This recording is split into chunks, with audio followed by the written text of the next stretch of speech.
Aksi pencurian sepeda motor kembali terjadi di Kota Palembang. Tampang kedua pelaku terekam jelas viral di media sosial.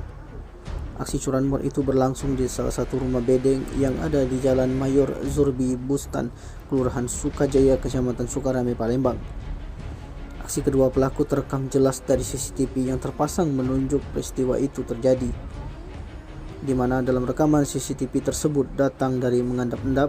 Salah satu pelaku mengenakan hoodie dengan penutup kepala dan satu pelaku lainnya hendak mengenakan kaos lengan pendek. Menariknya, pelaku beberapa kali terlihat mondar-mandir di depan bedeng bak memilih kendaraan yang akan dicuri, sebab terlihat teras bedeng tersebut terdapat 3 motor yang terparkir. Sembari memantau situasi, pelaku akhirnya memilih motor Honda Vario yang terparkir pada teras bedeng paling ujung.